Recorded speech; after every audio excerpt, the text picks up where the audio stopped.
आजको arithmetic reasoning क्लासमा म ओम सर सबैलाई स्वागत गर्न चाहन्छु। ल सुरु गरौँ त। क्वेशन के छ अब हेर्नुस् त, यहाँ के छ, यहाँ हेर्नुस् के छ, 5 bells begin to toll together and toll respectively at intervals of 6, 5, 7, 10 and 12 seconds. How many times will they toll together in 1 hour excluding the one at the start? यो क्वेशनमा के भनेको छ भने जम्मा 5 वटा बेल रहेको छ, जम्मा 5 वटा बेल रहेको छ, तो क्रमशः 6 सेकेन्ड, 5 सेकेन्ड, 7 सेकेन्ड, 10 सेकेन्ड र 12 सेकेन्डको हिसाबले त्यो बज्छ। ठीक छ।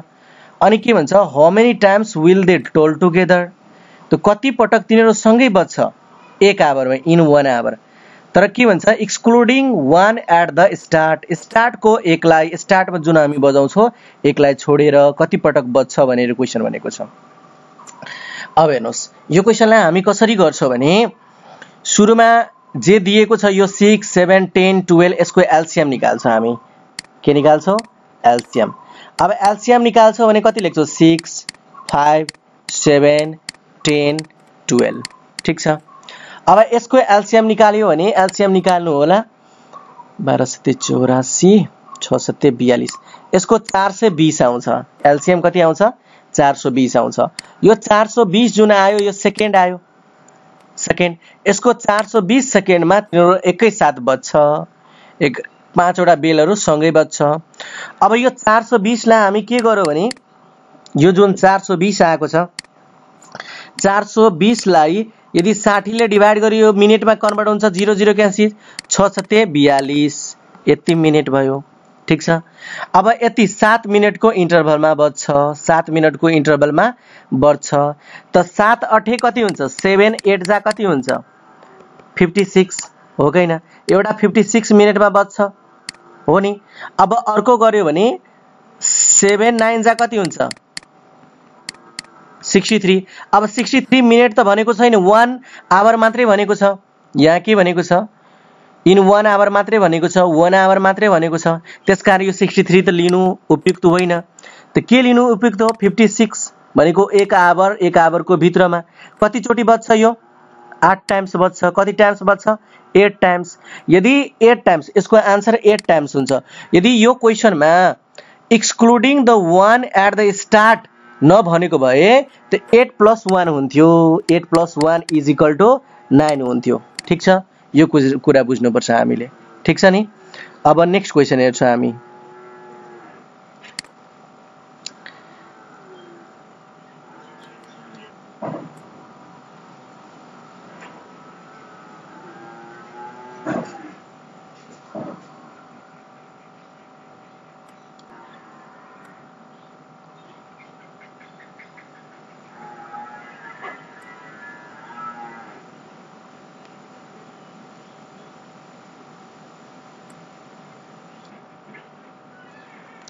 ल है, अब यो क्वेशन हेरौँ त। द बस स्टार्ट्स, यहाँ हेरौँ त, the bus starts from city X, the number of women in the bus is half of the number of men. Men भन्दा वुमेनको संख्या हाफ रहेको छ। In a city Y 10 man leave the bus. City, जब city वाईमा पुग्यो त्यसपछि 10 जना मान्छेले छोड्यो, त्यसपछि 5 वुमेन इन्टर, त्यसपछि 5 जना वुमेनहरूले त्यसमा इन्टर गर्यो। Now the number of man and women is equal. अहिले आएर के भयो भने नम्बर अफ म्यान जति बेला चढ्यो र ओर्लियो त्यति बेला म्यान र वुमेनको नम्बर बराबर छ। In the beginning how many passenger enter the bus. सुरुमा जम्मा कतिजना प्यासेन्जरहरू इन्टर गर्यो भनेर क्वेशन सोधेको छ। अब यो क्वेशनलाई हामी कसरी गर्छौँ? A bus start from the city X, the number of man and the number of man is half of the number of main भनेको छ। यहाँ हामी लेख्छौँ वुमेन, वुमेन इज टु लेख्छौँ मेन। ठीक छ। अब के छ, हाफ छ, यो 1 भयो भने यो कति हुन्छ? 1/2 हुन्छ हो कि हैन? यदि यो 2 भयो भने यो कति हुन्छ? यो 1 हुन्छ हो। अब हेर्नुहोस् त, अनि के भनेको छ in a city why 10 man leave the bus 10 जना मान्छेले त्यसलाई छोडो 10 जना मान्छे मेन भनेको यहाँ छ यसमा पनि x थप्दियौ यसमा पनि x थप्दियौ अब यो सर्ट हो अब 2x माइनस के भयो 10 जनाले लिभ छोडो मान्छेले यसबाट गयो अनि के भनेको छ leave the bus and 5 women enter अब यसमा 5 जना त आइसकेको छ 5 जना मेन वुमेनमा कति भयो 5 जना चढो हो गएन मान्छेहरु त यहाँ कति छ 5 जना है 5 यो 5 हो अनि के भन्छ लास्टमा finally question the number of man and women is equal त त्यसो भए 2x - 10 इज इक्वल टु कति भयो x + 5 हो गएन यतिसम्म छ फेरि एकचोटी हेरिहालौ के भन्छ 10 man leave the bus 10 man leave the bus 10 जना मान्छे छोडो 2x - 10 भयो ठीक छ अब यसैलाई सल्भ गरौँ है x यता आयो भने कति हुन्छ x हुन्छ यता गयो भने कति हुन्छ 15 त्यसैले कसको संख्यामा आएको छ प्यासेन्जरको त प्यासेन्जर सुरुमा कति यो 2x सुरुमा 2x यहाँ कति छ x छ त 3x भयो कति भयो 3x देयरफोर 3 इन्टु कति हुन्छ 15 इज इक्वल टु कति आयो 45 त्यसकारण यसको आन्सर कति हुन्छ 45 हुन्छ आन्सर ठीक छ अब नेक्स्ट क्वेशन हेर्छौं हामी के भनेको छ A B C D and E play a game of cards A says to B A ले B लाई भन्छ If you give me 3 cards यदि तिमीले मलाई 3 वटा कार्ड दियो भने you will have as many as I have at this moment यो समयमा तिमीसँग मसँग जतिको तिमीसँग हुन्छ यसले भनेको छ A ले B लाई भन्छ त कतिवटा क्यारेक्टरहरु रहेको छ A B C D E ठीक छ अरु के रहेको छ यतिसम्म मात्रै छ अब हेर्नुस् थोरै यहाँ हेर्नुस् ल अनि के भन्छ A ले B लाई भन्छ if you give me 3 cards यसो भए B सँग कतिवटा बाँकी बच्छ B - 3 सरी A सँग कतिवटा कार्ड बाँकी बच्छ A भनेको के हो A भनेको B - 3 B ले 3 वटा दिइहाल्यो त B - 3 यससँग जतिवटा बाँकी छ त्यतिकै बराबर A सँग हुन्छ यो क्वेशनले भनेको छ if you give me 3 cards you will have as many as I have at this moment while if B takes 5 cards from you यदि B ले तिमीबाट 5 वटा कार्ड लियो भने D ले 5 वटा कार्ड लियो भने D ले कतिवटा कार्ड लिन्छ 5 वटा D सँग D मानु छ भने 5 वटा कार्ड लियो D + 5 भयो from you he will have as many as E यससँग कतिवटा बराबर हुन्छ जतिवटा E सँग छ त्यसो भए E = के आयो D + 5 आयो D + 5 आयो ठीक छ अब हेर्नुस् अब के भनेको छ A and C together have twice as many cards as E has E सँग जतिवटा छ त्यो भन्दा डबल छ A र C सँग त्यसो भए A + C = यो डबल भयो E भन्दा त्यसो भए 2E दियो भने यो बराबर हुन्छ ठीक छ अब के भनेको छ नेक्स्टमा B and D together also have the same cards as A and C taken together A र C ले जतिवटा लिएको छ त्यतिकै बराबर B र D सँग छ त्यसो भए B + D = कति छ A + C हो गएन यतिसम्म छ यो क्वेशन भयो if they together they have 150 cards यदि तिनीहरुसँग जम्मा 150 कार्डहरु छ भने how many cards has C got त्यसो भए C ले जम्मा कतिवटा पायो भनेर क्वेशन भनेको छ अब हेर्नुस् यो क्वेशनलाई हामी कसरी गर्छौं सल्भ गर्ने तरिका के हो भने यो जम्मै इक्वेशनहरुलाई सल्भ गर्दै गयो भने यसको आन्सर आउँछ है जम्मै इक्वेशनहरुलाई सल्भ गर्दै गयो भने यसको आन्सर आउँछ ठीक छ अब हामी कसरी गर्छौं यसमा A + B + यहाँ हेर्नुस् माथि एकचोटी लेखिदियो ल A + B + C + D = कति दिएको छ 150 कार्ड्स कति दिएको छ 150 कार्ड्स यो दिइहालेको छ अब हेर्नुस् त B + D को भ्यालु कति B + D र A + C यहाँ हेर्नुस् A + C को भ्यालु कति 2E त्यसैले यो के सँग बराबर हुन्छ 2E सँग अब म तपाईहरुलाई भन्छु यहाँ हेर्नुस् यो माथिको जुन छ यो माथिको b plus d is equal to a plus c is equal to 2e छ। हेर्नुस् b plus d कहाँ छ, b र d को सट्टा कति आयो 2e, b र d को सट्टा कति आयो 2e, a र c को सट्टा पनि कति आउँछ 2e, कति आउँछ 2e, एउटा e बाँकी बच्छ। त्यसो भए 5e भयो, 2 2 4 प्लस 1 5e भयो। त 5e is equal to कति लेख्न सकिन्छ 150 हो कि हैन। Therefore e is equal to कति हुन्छ 5 या 15 30, e को भ्यालु कति आयो 30 आयो। ठीक छ। अब हेर्नुस् e को भ्यालु 30 आयो भने यहाँ हेर्नुस् e is equal to d plus 5 छ कि छैन। त 30 बाट 5 गयो भने e को भ्यालु 30 राख्यो भने e को भ्यालु 30 राख्यो भने यो 5 घटायो भने d को भ्यालु कति बाँकी बच्छ, d को भ्यालु 25 बाँकी बच्छ, d को भ्यालु कति भयो 25 बाँकी बच्यो। ठीक छ। अब हामी के बुझ्नु पर्यो भने e र d को भ्यालु त थाहा भयो। अब a को भ्यालु यहाँ हेर्नुस् त, a को भ्यालु आउँछ कि आउँदैन, आउँदैन। यहाँ के छ a plus c is equal to कति छ, a plus c is equal to 2e, कति लेखेको छ 2e, यहाँ के लेखेको छ 2e। एकचोटी यहाँ पनि हेरौँ त b plus d is equal to 2e छ कि छैन।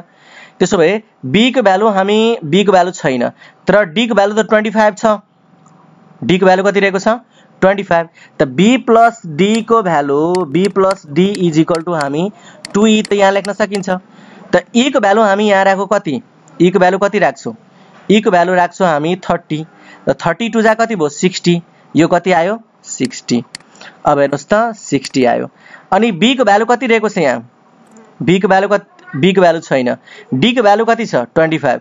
त 60 बाट 25 घटायो भने b को भ्यालु कति आउँछ 35, कति आउँछ। अब हेर्नुस् b को भ्यालु कति आयो 35 आयो। अब b को भ्यालु 35 आयो। ठीक छ। अब b को भ्यालु 35 यहाँ आइसक्यो भने यहाँ हेर्नुस् अब यो a is equal to के छ b minus 3 छ, b minus 3। त 35 बाट 3 घटायो भने कति बाँकी 32, कति बाँकी 32। अब हेर्नुस् यो भनेको देयरफोर a को भ्यालु कति आयो, a को भ्यालु कति आयो, a को भ्यालु कति आयो 32। ठीक छ। अब हेर्नुस् यहाँ के छ भने a plus c is equal to 2e, a plus c is equal to 2e। त अब हामी a सँग a को भ्यालु त थाहा भयो 32, 2e भनेको 60, यहाँ छ 60 छ।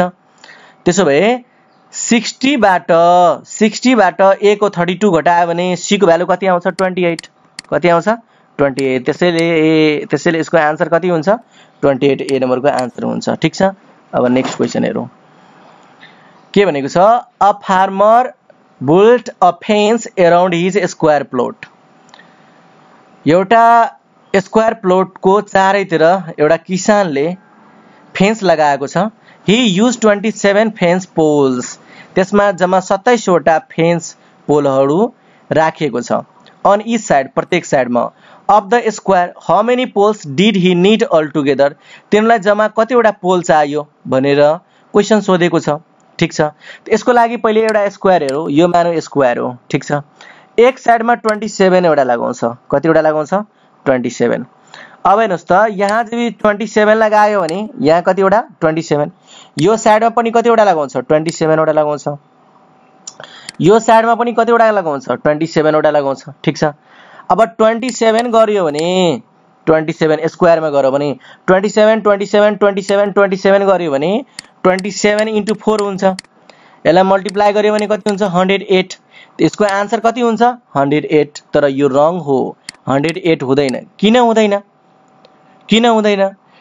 हुँदैन भन्दाखेरि यहाँ के छ 27 एक साइडमा लगायो भने यहाँ एउटा 27 को यो जुन कमन आउँछ त यो लाइनमा जति हामी 27 त लाग्दैन, यहाँ 26, यहाँ कति लाग्छ 25 मात्रै लाग्छ। एउटा यहाँको बाँकी बचिहाल्छ। यो लाइनमा कति लाग्छ 25 मात्रै लाग्छ, एउटा यहाँ बाँकी बच्छ, यहाँ एउटा बाँकी बचिहाल्छ। त कतिवटा घट्यो 4 वटा। त्यसकारण 108 माइनस कति हुन्छ 4 इज इक्वल टु कति आयो 104। त्यसकारण यसको आन्सर कति हुन्छ 104 हुन्छ यसको आन्सर। ठीक छ। अब नेक्स्ट क्वेशन हेरौँ के भनेको छ, in a city 40% of adults are illiterate while 85% of the children are literate। If the ratio of the adults to that of the children is 2:3, then what percentage of the population is literate भनेको छ, कति percent पपुलेसनहरु literate रहेको छ? ल भन्नुस् त, adult illiterate कति छ? Adult 40%. त्यसो भए लिटरेट कति हुन्छ? लिटरेट कति हुन्छ? लिटरेट कति आउँछ? लिटरेट भनेको 60%. किनभने जम्मा हुन्छ 100%, हो हैन? जम्मा हुन्छ 100% बाट 40% घट्यो भने कति बाँकी बच्यो? 60% बाँकी बच्यो. ठीक छ. अब हेर्नुस्, यहाँ यो भनेको एडल्ट, यो भनेको एडल्ट. अब चिल्ड्रेन को लिटरेट कति दिएको छ? चिल्ड्रेन को लिटरेट कति दिएको छ? 85% दिएको छ. 85% दिएको छ. अनि क्वेशनमा के छ? If the ratio of the adults to that children is 2/3. त 2/3 भन्नुको मिनिङ के भयो? 2 3 कति भयो? 5. 5 मा 2 भनेको को हो? 5 मा 2 भनेको एडल्ट हो हैन? 5 मा 2 भनेको एडल्ट हो, एडल्ट को संख्या. Therefore adult is equal to के लेख्न सकिन्छ? 2/5, हो हैन? चाइल्ड इज इक्वल टु कति लेख्न सकिन्छ? 3/5. 3/5 लेख्न सकिन्छ.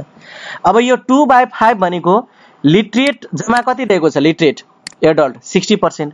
त 60 मल्टिप्लाई गर्दियौ त 12 पंचे 60, 12 दुना 24, यो भनेको 24% आयो. लिटरेट को संख्या कति आयो? एडल्ट को 24%. अब यहाँ हेरौ त, चाइल्डमा 3/5 छ, यहाँ कति पर्सेन्ट रहेको छ? यही पर्सेन्ट लेखिदिउँ. 85%. 17 पंचे 85, 85 यो पर्सेन्ट हो. 17 पंचे 85 है. 17 भने 5 तिया कति भयो? 15. यसलाई काटे, यसलाई काटेमा ल मेटे. 17 पंचे 85, 5 र 5 तिया 15, कति भयो? 17 हैन? यहाँ कति आयो? 17. अब हेर्नुस् त, यो 17% भयो. 17 तिया कति भयो? 51. 51% के आयो? चाइल्ड को लिटरेट आयो. चाइल्ड को के आयो? लिटरेट आयो. ठीक छ. अनि जम्माको यो हो चाइल्ड तिरको, यो कति छ? 24%. 24% र 51% लाई जोड्यो भने कति हुन्छ? 75%. त्यसैले यसको आन्सर कति हुन्छ? 75% आन्सर हुन्छ. यो नम्बरको आन्सर हुन्छ. यो सबैभन्दा सानो ट्रिक हो, यो बुझ्नु होला. यो भन्दा सानो ट्रिक गर्न अलि गाह्रो हुन्छ, त्यसकारण यो सबैभन्दा सानो ट्रिक हो है.